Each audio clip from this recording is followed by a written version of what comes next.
Hey, it's great to have with us David Hill from Try Praying as our interview guest this week. And David, I just wonder if you could just tell us a little bit about yourself and then go on to tell us a little bit about Try Praying.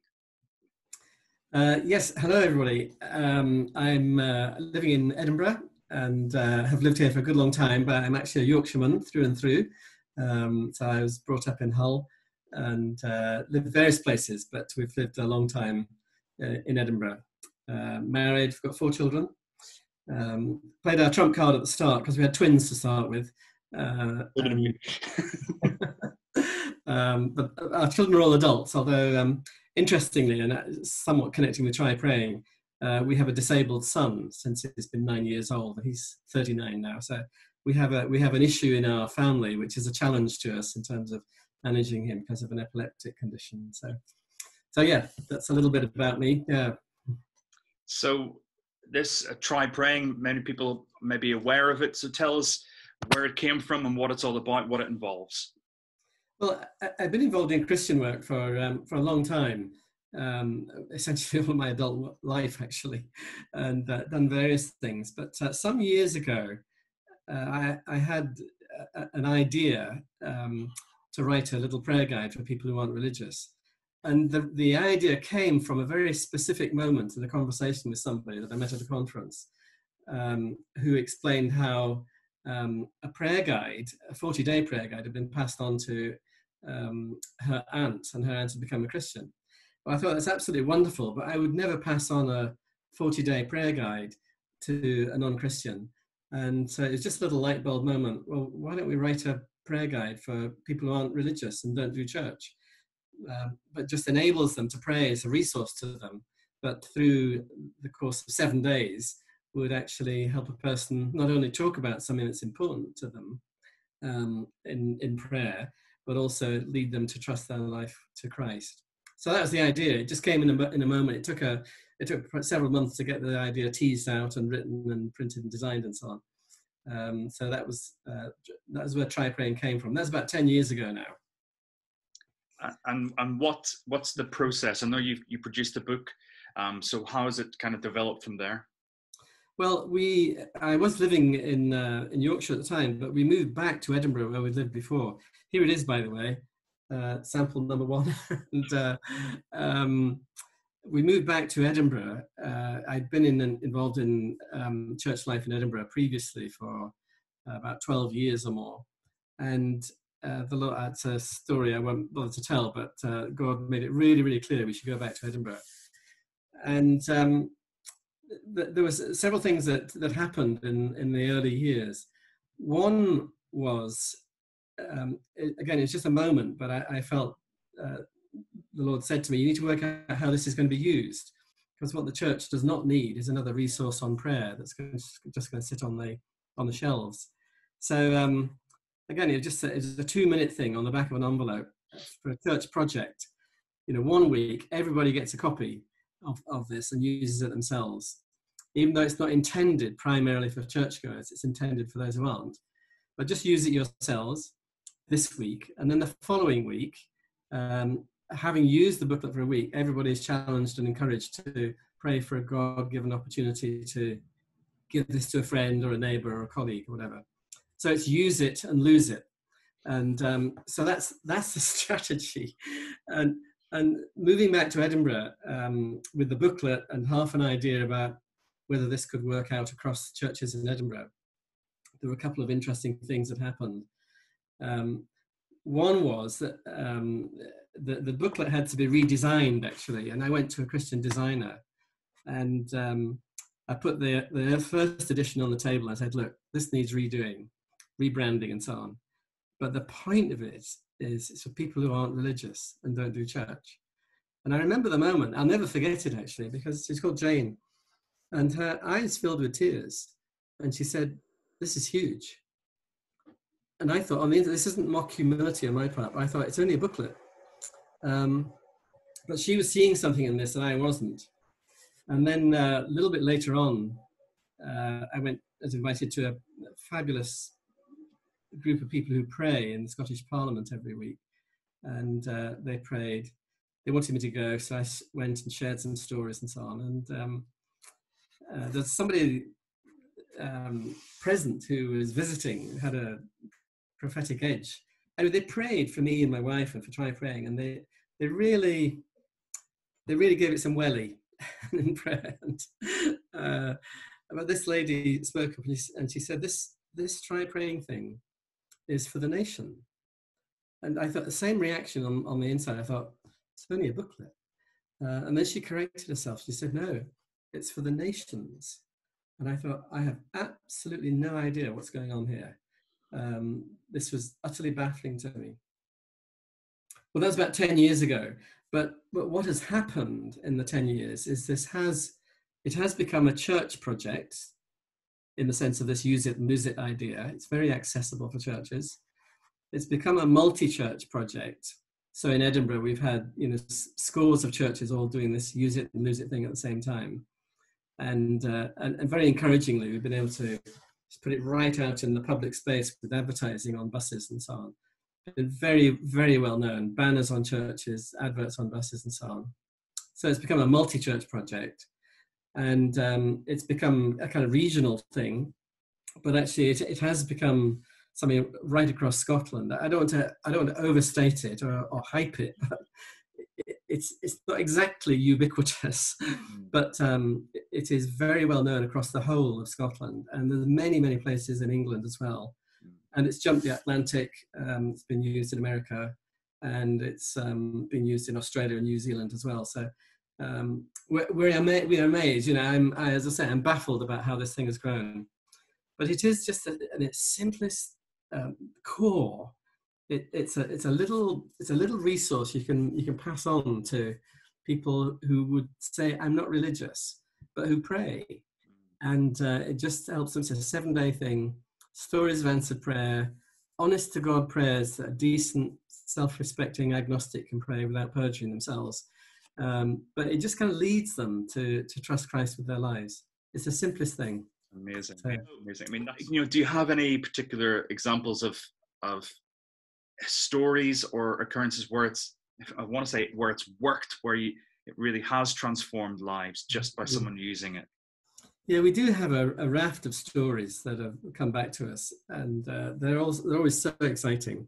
There was one person called Kirsty who was in Edinburgh at the time, actually, a teenager, and confused about life, God, life, Jesus, the universe, and church background, but she wasn't a Christian. And she was sitting on a bus going into Edinburgh, and she saw on the back of another bus one of our logos, which simply says, Try Praying. And she said, oh, of course. So she prayed, and she gave her life to Christ. And 5 years later, she washed up as the Youth Alpha Coordinator for Scotland. There's this guy that I met in a church, a fascinating story, actually, but I was preaching in a church in Fife, just north of Edinburgh, and I was doing the whole service, but people always want me to share a little bit about Try Praying. So I told the latest story that I'd heard, and it was a person's journey to faith, which involved a Try Praying booklet and an Alpha course. And then he was baptized. He was baptized in the Firth of Forth, actually. Only the brave do that in Scotland. Anyway, I told that story, and this guy in the service, he put his hand up and said, that's me. And first reaction was, I hope I've told that properly. And anyway, we met afterwards and had coffee together. But the more I listened to him, it's called Wilson, the more I listened to him, the more I realized this was not the story that I'd heard. Wilson's story was Try Praying booklet, an Alpha course, and then baptized in the Firth of Forth.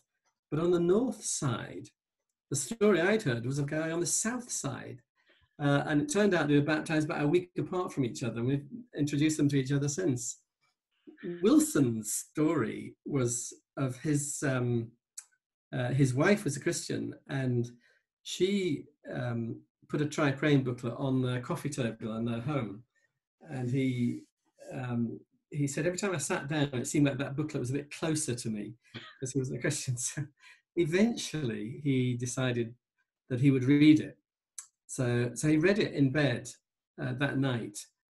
And he did it all in a oneer. Instead of doing it 7 days, over 7 days, did it all in a oneer. And at the very end, he just looked up to the ceiling and said, "Hello." And that was the beginning of his journey into faith. So simple. So yeah, simple. Yeah. And one more, if you'll permit me. I mean, there are lots, but a number of churches, some minister had this idea about putting booklets in a perspex box outside the church on the railings. And it's caught on, that idea. Lots of people have been doing that. So in Dunfermline, a church had done that. They had a banner on the railings and a perspex box, a little note, "Help yourself." So that's what's going on. But also from the church is it's a wonderful lady called Jackie, I think, who had a remarkable ministry of just looking after people, the kind of homeless and the drug addicts and alcoholics in the park. So she was in the park one morning and overheard a mother and a daughter talking together. The daughter saying she was looking forward to spending the money she'd saved up on her birthday present. And the mother was saying, "Well, I'm sorry, we need that to pay for the electricity and for groceries." Anyway, Jackie overheard this conversation and joined in and asked if she could help. And to cut a long story short, she took them off to Tesco's, bought some groceries, paid the electricity bill, gave the girl £5 for her pocket money, bought her an ice cream, bought the lady a coffee, and was sitting talking. And the lady said to Jackie, said, are you from that church? And she said, "Well, I am actually." And she said, "Well, 2 days ago, I picked up a Try Praying booklet from the Perspex box. And for the first time in my life, I prayed and asked that God would send somebody to help me. And here are you helping me." You know, you've been behind this Try Praying, and our theme is talking with Jesus. What does that mean to you, this idea of talking with Jesus? I suppose I have to go back to my own step into faith when I was at university, having been, as I describe myself, as a decent, self-respecting agnostic, and but arguing with a Christian for many months, actually. And then eventually, Bill, he was called, he challenged me. He said, "Well, look, David, is there a good reason why you don't want to receive Christ into your life?" And turns out he'd asked me that every time that we've met. But I finally got the point that he was saying, is there a good reason why not? And I thought, well, actually, I do have reasons why not, but they're not very good. And so that was, for me, it was a real moment when I had to decide this. So I went into the, 5 minutes walk away from where I'd been working, and my maths books in front of me in the library there. So I went back there and I just prayed this prayer, and it was, "God, if you're there, and I'm not sure you are, but if you're there, I want to get to know you." And I had a little PS. I thought, I don't want to kid myself about it. I want to really know you. But nothing happened. And a couple of weeks, I was still quite perplexed by it. And then I realized one afternoon that what God wants us to do is to trust him with our lives. And as we trust him, so we get to know him. Mm-hmm. And so that evening, I think I prayed again. And I said, "Okay, God, I don't know what it's going to mean, but I am going to trust that somehow or other during the course of my life, whether I live another 20 years, 50 years, whatever, that I'm going to get to know you. And I'm going to trust you for that." But remarkably, the following day, just alone in my room, I can't remember what I was doing, but I had this incredible sense that God was there with me. Nothing seen, nothing touched, as it were, but I just knew that Jesus was alive and he was at work in my life. And it just kind of triggered in me kind of feelings of excitement, emotion, thrill, joy, peace, all wrapped up together, lasting about 3 or 4 hours. So the talking with Jesus, that's where I suppose I started with any honesty. And that's still my journey of faith, to get to know him. Still not touching, sensing in that sense, but it's a journey of faith. But I've known him and known him present in my life. So how could we get involved in Try Praying here in Skipton?